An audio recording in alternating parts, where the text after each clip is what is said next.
About central bank, the auditor said they have revealed that the central bank, where's the central bank? I think it says the central.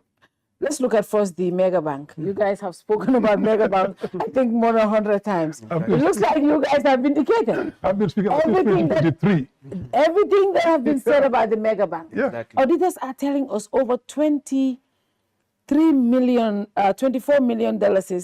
of the sales received from KH Holdings on the 31st was not disclosed in the government financial statement. 24 million plus, not disclosed. And we still went to bed and slept and woke up the following morning and ate our breakfast and went to work and everything is normal. For a bank that was seriously undervalued before it was sold. And sold to as an associate of the president. Yes. And when the finance minister was asked on national TV, he said he has no idea. I mean, not national TV, national radio, I guess. On a national program, he looked the whole nation in the eye and said he has no clue. Which was not true. Because you cannot tell me you are the Minister of Finance and you have no idea who bought that bank. You know, that bank. And I took him to task on that. Say, if you do not do your due diligence on the sale of that bank, how do you know you're not selling it to a drug dealer? A drug dealer. How do you selling it to somebody who's going to do money laundering or financing terrorism? How do you know that? Exactly. But that bank was seriously undervalued before it was sold. This is a bank they bought for $900 million in 2014. And 9 years later, in 2023, they sold it for the same $900 million. And in the independent period, the depreciation of the dollar alone took off at least a third of the value of that $900 million. In addition to that, this is a bank you recapitalized. You brought in good staff from the central bank, for that matter. You put in all the facilities, new structures, new ATMs, etc. It was functioning properly. So where is that added value? Who got all of that? Somebody who put a huge capital gains on that. That bank minimum was worth $2.5 billion. They sold it off for $900 million.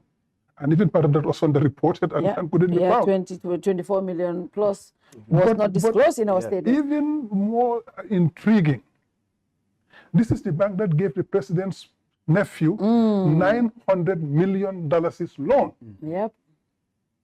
And coincidentally, the bank was sold for $900 million. Should we be reading something here? Should we be reading something here? It's strange. Strange. This is the bank that went under because of bad debt. Keystone went under because of bad debt. That's why it failed and had to be bought and saved. And you do exactly the same things again. The same individuals who had loans, bad loans on that bank, you went and selected those same individuals to get a loan on the mega bank. Exactly. You know, astounding. And the same minister went on national TV yesterday again saying something like, well, they only had to go by the name they saw. They couldn't do due diligence. How can you say that you couldn't do due diligence when you are having a national program? It's something conceived by the government. You said you wanted to facilitate the importation of essential goods. You want to have a pilot, select a few Gambian businessmen. The least you could do is to do diligence and do proper stewardship of national resources. Well, the minister said he was on the brunch. And I think even after that I spoke to him about this. What the minister said was they didn't even know it was the president's nephew. They didn't even know. But even that, that's an indictment on him. He said, but this guy took a risk and took over $15 million that somebody took, and he was willing to pay for that. So if they didn't take that risk of taking that $15 million, that debt would have been there. That's one of the things he said. If the Minister of Finance doesn't know who is behind that transaction, he needs to be fired. He needs to be fired. In any other serious country, just saying that you should embarrass you and you should resign as a minister. The fact that Seedy Keita is still a minister you know, and still representing the country in such an important portfolio, you know, it beggars belief. Why? I mean, because of this sheer incompetence. Yeah. Basically, for the minister to say, you know, here we are, a program we set up worth millions of dollars. We conceive of the project, and the enterprise that is coming in, we didn't do basic due diligence to find out the individuals who are the beneficial owners of the company. Just as in the case of the mega bank, what about the people who are coming, if they were criminals, if they were drug dealers who are trying to engage in money laundering?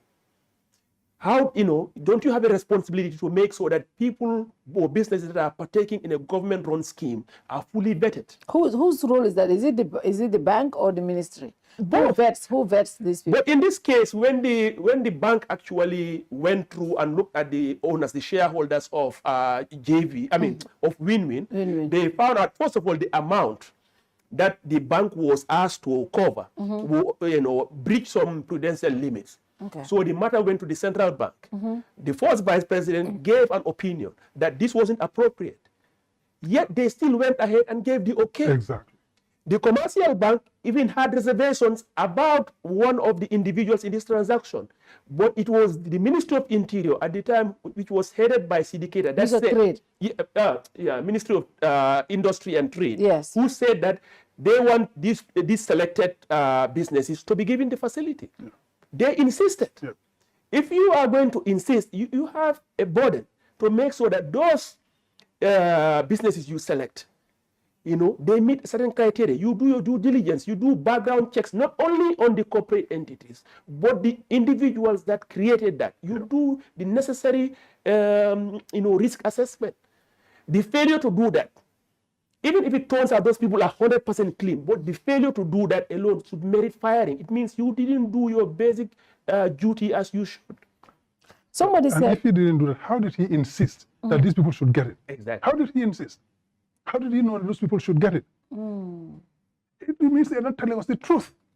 He did at least some perfunctory analysis and assessment, and they knew who was behind, but they needed to support those people for political reasons and other reasons.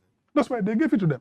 Otherwise, why would he be insisting that that person get that and why would all of a sudden, of all the people who can come and bail out Win-Win, how come all of a sudden it is JV, one of whose shareholders is the president's nephew?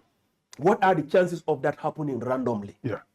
You know, basically we are being asked to suspend. You know, I mean, it's like almost this government is insulting the intelligence of Exactly. So is it wrong?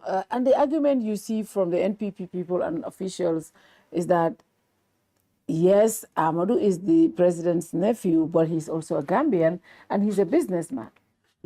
If he can deliver to help his uncle's dreams of making commodities affordable in the country, what is wrong in that? If anything, because he's the president's nephew, there should be even more stringent controls on him. Because people are not just the appearance of impropriety. In these sort of things, you've got to do the right thing and be seen to do the right thing. So because he's the president's nephew, to avoid even the semblance of impropriety, he should have been seriously vetted and controlled. Anybody who is controlled should have been less controlled and assessed than Amadou Sane. Exactly. But no. He was given a pass. Why is it that this government just does it in our face and walks away with it, and they don't have any qualms? They turn around and look at us. Oh, no, it's okay. You know, he's a Gambian. Yes, he's a Gambian. But why didn't they give it to Mr. Mbai or Mr. Jan or Mr. Mane somewhere? Exactly. Why did they have to give it to Mr. Sane because he's the president's nephew?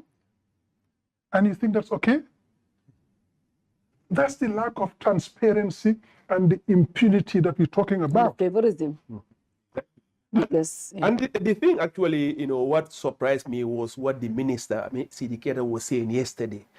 That, you know, this was a pilot, and because of a pilot, they couldn't come and announce it to the public. Open it, yeah. You know, I think they said the idea came from Rahma Food. Yeah. I mean, this is like, it's just unbelievable. Yeah. First of all, it's, you know, it just shows how incompetent, you know, this Mr. Keita is, Seedy Keita is. Yeah. First of all, to say something is a pilot, all it tells you is that you are starting something on a small scale before you expand on a larger scale. That says nothing about how you select the beneficiaries or the participants. In fact, because you are trying to do it on a pilot, you want to learn the appropriate lessons from it, which means every step of that process needs to be carefully thought and well executed. Which means the people, you need to make sure that that process is open to every eligible businessman. Why must it be done in secrecy? So that those who are selected, that pilot, you are selecting those people based on their business acumen, their ability to meet the requirements. Because there are many Gambians that are importing rice, and they've been importing it without any assistance from the government. Exactly. You know, if you are going to do a pilot, and something, your goal is about helping facilitate access of Gambians to affordable goods, why does it have to be in secrecy? Why not open the selection process in an objective way? Because that is where you need to, as you said, the pilot should be what will determine what's coming next. So you do that very well. So whatever mistakes there are, you can correct them for the next phase. It looks like the pilot has failed, though, because the objective was to make commodities affordable. The objective was to sell rice. Officially. The rice was supposed to be sold at what, 1,000 something? Well, what has happened to it? And that has, so it looks like the pilot has failed. Of course. But Minister said this was no cost to the Gambia government because nothing, they have not given anyone, they only give them a credit facility, LCO or something, a letter, and the Gambia government did not incur any cost in this whole thing, so the government has not lost anything. But this is blatantly wrong, because your role as a government is what? To help improve affordability, improve economic, improve the lives of Gambians by reducing the cost of basic commodities. If you started a project with the goal of reducing, increasing the affordability or reducing the price, and you fail woefully, shouldn't there be a cost to that? And your goal was to reduce price, and what happened during that intervening period? The price actually went up.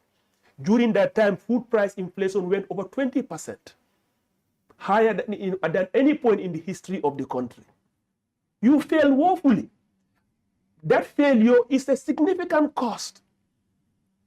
It's a significant cost to the Gambian people.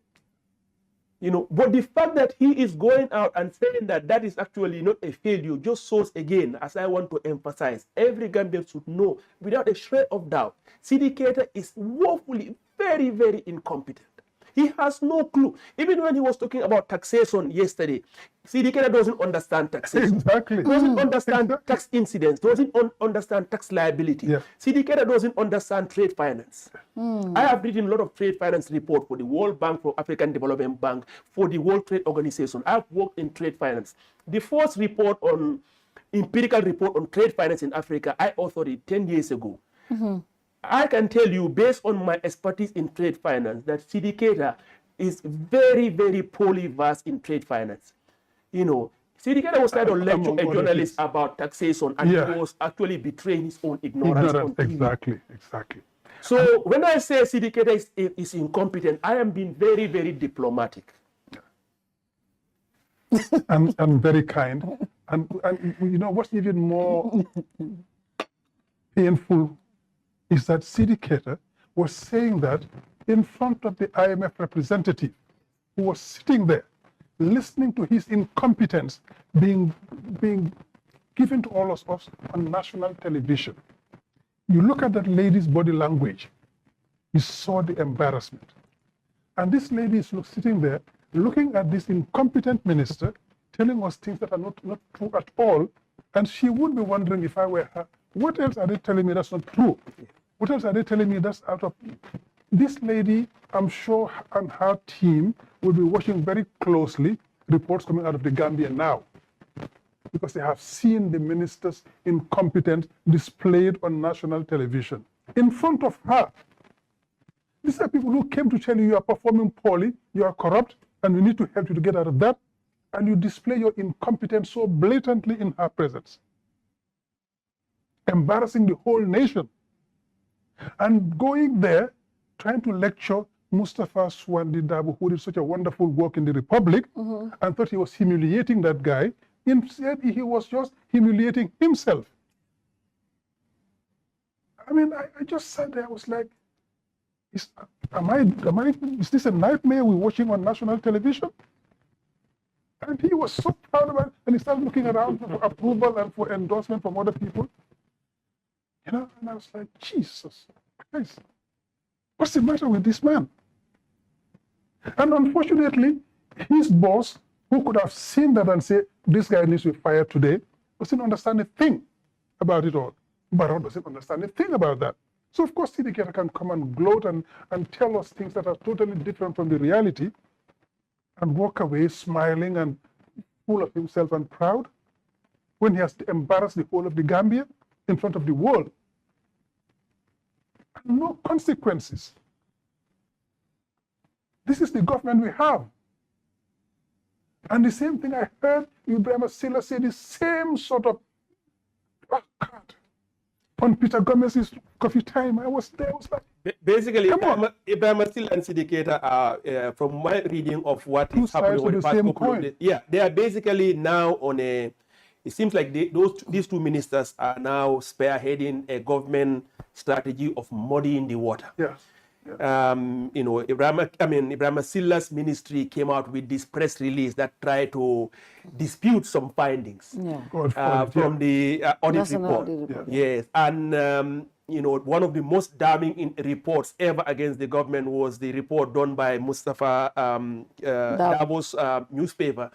You know, both in the Russian oil scandal and also in this JV win-win case. So it seems that their strategy now is to muddy the waters.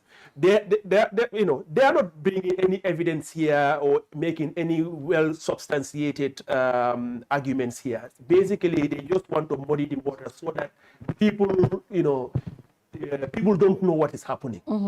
Because, you know, as he pointed out here, these ministries had ample opportunities to do a good faith clarification in any audit exercise. As I pointed out in my article recently, the process is clear. I mean, you have ample opportunities to do that. Yeah. The last thing anybody, I mean, you know, any ministry should even think of doing is, well, years after the audit report, to try to have a press release trying to explain, you know, something that you should have clarified. Because the auditors give you that opportunity.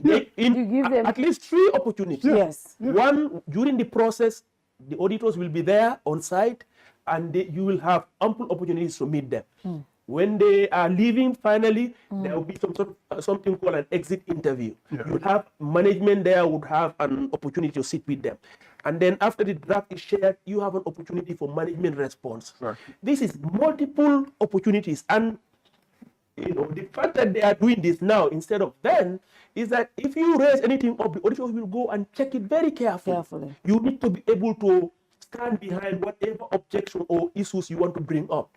But if you do it in a press release, you don't even, you know, you just send it to the newspaper. You're not addressing the auditors, but you're addressing the public. The public. Trying to muddy the water. And the public who's not very versed in those things. And that is why it's important for us to come out and say these things, because they're trying to sell hot air to the Gambian public. People who don't know those details. When they say, oh, okay, so maybe nothing wrong happened. The minister said this, he said that. But it's not true.